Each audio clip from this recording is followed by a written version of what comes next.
Simak baik-baik. Oke, kita mulai dari yang pertama. Yang pertama atau yang basic banget yang pengen aku ceritain adalah terkait dengan proposal skripsi. Tadi kan aku udah bilang di awal kalau misalnya proposal skripsi yang diajukan itu adalah minimal 3 judul. Nah, 3 judul proposal skripsi yang diajukan ini tentu adalah masalah-masalah yang berkaitan dengan jurusan dan peminatan aku. Kebetulan kan aku ngambilnya statistik, sosial, dan kependudukan. Jadi, hal utama, basic yang paling aku harus cari tahu adalah permasalahan saat ini, pada saat itu, yang berkaitan dengan sosial kependudukan. Kayak gitu. Setelah mencari tahu beberapa judul yang kira-kira pas yang akan aku bawakan menuju ke skripsi, maka tentunya aku harus cari latar belakangnya kenapa sih aku harus ngambil judul itu dan relatable nggak dengan jurusan aku. Terus habis itu masalahnya up to date nggak, terus datanya tersedia nggak nanti kira-kira. Jadi nggak sekedar cerita mengawang-awang, tapi kita juga harus membayangkan kira-kira ke depan datanya ada nggak ya, terus datanya bisa diolah nggak ya, terus habis itu datanya bisa dibunyikan nggak ya, kayak gitu, dan kira-kira menarik nggak ya, seperti itu. Jadi kita harus memikirkan hal-hal seperti itu. Jangan asal nulis, jangan asal nyari sumber dari ABCD, tapi juga selain mencari itu kita juga harus memikirkan kira-kira ke depannya ini bisa jadi sebuah skripsi nggak ya, ini bisa diolah nggak ya, datanya tersedia nggak ya. Kita juga harus memikirkan hal-hal seperti itu. Jadi itu intinya yang pertama yang aku lakukan ketika aku mau mengajukan proposal skripsi di STIS. Oke, hal selanjutnya yang aku lakukan adalah mengerjakan skripsi ya. Jadi ketika proposal sudah diumumkan kira-kira yang mana diterima dan mana ditolak, maka selanjutnya akan masuk ke babak penyusunan skripsi. Nah, penyusunan skripsi ini kan sama sekali kita itu tidak mungkin intens setiap hari berdampingan berdiskusi dengan dosen pembimbing kan. Jadi otomatis yang lebih banyak tahu tentang skripsi itu pasti adalah kita, karena kita yang memiliki temanya, kita yang memilih temanya, seperti itu kan. Jadi ya gimana kita mengatur waktu setiap hari dalam melakukan proses pengerjaan skripsinya tadi. Seperti yang aku bilang tadi kan, pada saat melakukan proses pengerjaan skripsi tentu ada masa jenuh kayak gitu-gitu kan. Itu adalah satu hal yang wajar sih kalau menurut aku, manusiawi. Nah, gimana kitanya sendiri itu melawan rasa jenuh itu biar bisa kembali on track dan fokus ke skripsi kita kayak gitu. Karena sesungguhnya pada saat melakukan proses pengerjaan skripsi sebelum akhirnya ke seminar, itu yang kita lawan itu bukan orang lain sebenarnya, tapi diri kita sendiri. Gimana kita melawan rasa jenuh, gimana kita ngelawan rasa malas dari diri kita supaya bisa kembali on track dan fokus untuk ngerjain skripsi itu tadi, kayak gitu. Jadi bagaimana kita bisa berusaha untuk melawan kemalasan dan kejenuhan yang ada di diri kita pada saat melakukan proses pengerjaan skripsi. Caranya adalah ya ngerjain skripsinya bareng-bareng teman, jangan sendirian, karena kalau sendirian kan mungkin akan terasa jenuh dan sepi ya. Kebetulan aku sih orangnya seneng ngumpul kayak gitu kan. Jadi ya ketika aku ngerjain skripsi dengan teman-teman tuh kayak ada teman cerita aja sih gitu. Kalau misalnya lagi bingung, ada teman yang aku ceritain masalahku gimana, terus habis itu mereka ngasih solusi dan aku kayak oh iya ya, bisa juga kayak gitu. Nah, jadi aku lebih seneng tuh ngerjain skripsi bareng-bareng sama teman kayak gitu. Tergantung dari kalian sih. Kalau aku sih lebih tipe yang seneng ngerjain skripsi bareng teman-teman daripada sendirian, karena kalau sendirian itu suka hilang fokus dan ya tiba-tiba malas-malas aja sih kayak gitu. Untuk selanjutnya adalah gimana kita harus bisa pandai ngatur jadwal ketemu sama dosen. Jadi dulu aku itu waktu kuliah itu punya buku planner yang ada harinya tuh mingguan, yang kayak Senin, Selasa, Rabu, Kamis, Jumat, Sabtu, Minggu plus tanggal dan bulannya. Jadi di situ aku udah nulis tuh kira-kira aku di minggu ini ketemu dosen buat ngebahas apa. Terus kira-kira kapan lagi aku ketemu dosen dan bahasnya apa lagi. Kayak gitu-gitu kan, itu selalu aku bikin. Jadi itu sangat membantu sih. Jadi buat teman-teman yang lagi ngerjain skripsi, kayaknya kalian harus punya buku planner kayak gitu deh, yang ada bulan, tanggal, dan diatur selama mingguan kayak gitu, dari Senin, Selasa, Rabu, Kamis, Jumat, Sabtu, Minggu. Jadi kayak satu bulan itu berapa kali ketemu dosen, apa aja yang harus dibahas sama dosen, terus habis itu kapan ngerjain ini, kapan ngerjain bab 1, kapan ngerjain bab 2, kapan istirahat, kapan main-main sama temen, kapan ngerjain tugas kuliah yang lain, kapan kembali ngerjain skripsi, kayak gitu-gitu bisa diatur di situ. Karena kebetulan jujur aku orang itu agak sedikit teledor ya kayak gitu. Bukan teledor juga sih, orangnya lebih ke deadlineer dan agak sedikit kurang fokus kalau misalnya ngerjain beberapa pekerjaan dalam satu waktu yang bersamaan. Jadi dengan adanya buku itu agak sedikit terbantu kan, karena kan dengan adanya buku itu bisa lebih teratur aja sih, kayak oh berarti minggu ini aku harus ngerjain bla bla bla bla bla, skripsi aku harus segini, ketemu dosen harus segini, sebelum ketemu dosen aku harus nyiapin ini, kayak gitu-gitu. Pokoknya intinya harus on track seperti itu. Jadi aku ngerjain skripsi itu berdasarkan planning yang sudah aku bikin di buku planner itu. Jadi itu sangat membantu buat kalian yang orangnya agak sedikit heboh dan agak sedikit tidak teratur lah, bisa dibilang kayak gitu ya, kayak aku. Jadi kalian bisa menggunakan itu sebagai salah satu siasat. Jadi nanti pada saat sudah ngerjain skripsi, kalian kan tinggal buka-buka lagi, oh ini sudah dikerjain di checklist, oh ini sudah ketemu dosen, checklist, hasil ketemu dosen apa dicatat, kemudian itu menjadi bahan yang akan didiskusikan untuk pertemuan berikutnya kayak gitu. Jadi kan ketemu sama dosennya juga lebih terarah dan gak ngawang-ngawang gitu ngomongnya, dan ketika ditanya sama dosen pembimbing progresnya seperti apa, kita tuh udah siap gitu dengan segala bentuk kemungkinan yang akan terjadi ke depannya seperti apa. Kayak gitu saran dari aku. Siapin buku planner bagi kalian yang tidak terlalu pandai mengatur keseharian kalian itu seperti apa. Jadi itu sangat amat membantu sekali.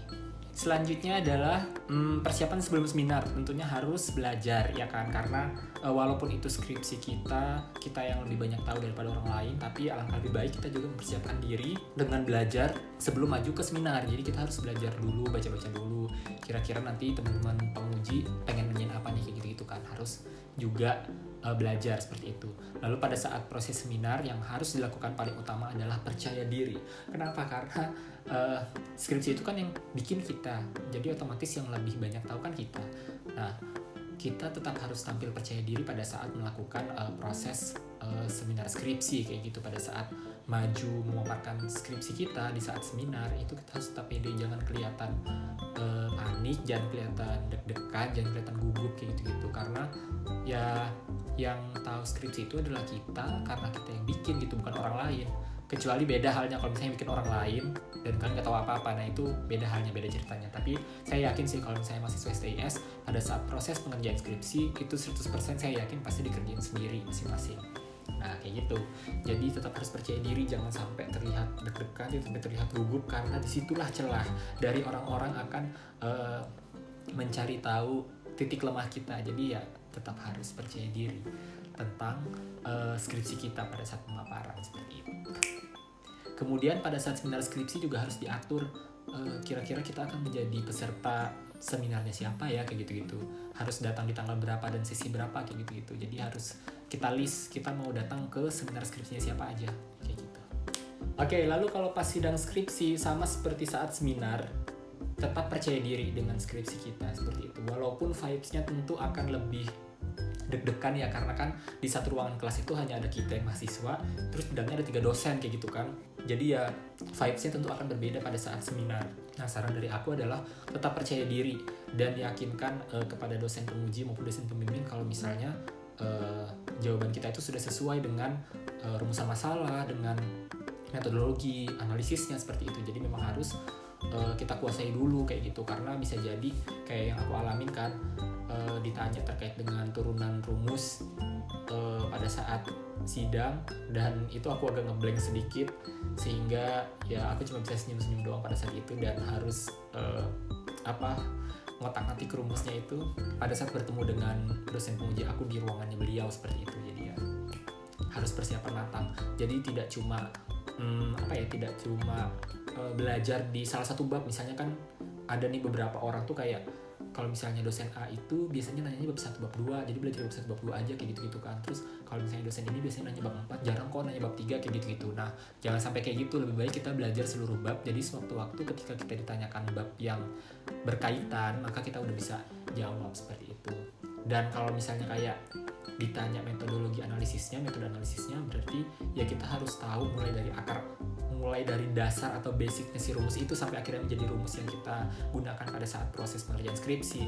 Jangan cuma rumus yang kita tahu pada saat mengerjakan skripsi, tapi ya harus tahu basic bawahnya dulu, karena biasanya juga ada dosen yang nanya rumusan turunan sebelum-sebelumnya kayak gitu. Jadi akan lebih siap kalau misalnya kita lebih tahu filosofi rumusnya mulai dari paling dasar sampai rumus yang kita gunakan untuk proses ngerjain skripsi gitu. Jadi udah nggak deg-degan dan udah nggak panik lagi ketika ditanya dosen terkait dengan metode analisisnya kayak gitu. Oke, yang terakhir, tentunya dari seluruh rangkaian kegiatan skripsi, rangkaian kegiatan di tingkat 4, tentunya yang paling utama adalah doa, dan juga minta doa restu keluarga dan orang tua kayak gitu. Jadi sebelum ngerjain skripsi atau sebelum ngerjain seminar, sebelum mulai skripsi, ketika ada masalah silakan share ke keluarga dan orang tua, karena itu juga penting sih kalau menurut aku sebagai supporting system, penguat penguat batin kayak gitu lah ya, seperti itu. Jadi jangan lupa doa dan minta doa restu orang tua juga. Apapun itu, seluruh kegiatan di STIS apapun itu, nggak cuma skripsi, tetap harus minta doa, berdoa, dan juga minta doa restu orang tua kayak gitu. Oke, ya, jadi itu aja mungkin ya yang bisa aku ceritakan selama aku di tingkat 4 STIS, yang intinya selama 1 tahun aku tentu berkutat dengan yang namanya skripsi, mulai dari proses ngajuin proposal, ngerjain skripsi, seminar skripsi, terus sidang skripsi, dan gak lupa juga ada beberapa kegiatan yang harus dilakukan seperti ujian komprehensif yang sistemnya kayak ujian nasional di SMA. Kemudian juga ada satu ujian baru yang dilaksanakan oleh BKN, yaitu tes kemampuan dasar untuk angkatan kami pada saat itu. Jadi itu aja mungkin video kali ini. Sorry kalau misalnya agak sedikit ngomongnya terlalu cepat atau mungkin agak sedikit belepotan, karena ini adalah pertama kalinya lagi aku kembali berhadapan dengan kamera. Terus kemarin itu aku sempet nih kayak ngeliat-liat mentionan atau ngeliat komen yang masuk di beberapa video-video aku sebelumnya. Ada yang sempat aku lihat dan aku belum jawab sama sekali di video-video itu. Nah, aku pengen nawarin solusi nih ke kalian. Gimana kalian yang nonton video aku, silahkan kalian menanyakan sesuatu di kolom komentar video ini. Nanti insya Allah kalau ada kesempatan, mumpung lagi social distancing dan aku nggak tahu harus ngelakuin apa di kamar ini, jadi mungkin aku akan bikin semacam kayak video Q&A lagi berdasarkan pertanyaan-pertanyaan kalian yang ada di kolom komentar ini. Jadi nanti kolom komentar ini silakan kalian gunakan untuk bertanya terkait dengan Polsat STIS. Nanti bakal aku bikin videonya berdasarkan pertanyaan-pertanyaan yang hanya ada di video ini ya. Jadi silakan kalian kalau misalnya mau nanya, nonton video ini, dan jangan lupa juga di kolom komentar silakan letakkan pertanyaan kalian. Nanti insya Allah aku akan bikin videonya di video berikutnya. Oke, itu aja, terima kasih. Jangan lupa like, comment, dan subscribe. Terima kasih banyak, happy watching and have a nice day. See you on my next video. Sampai ketemu lagi. Bye.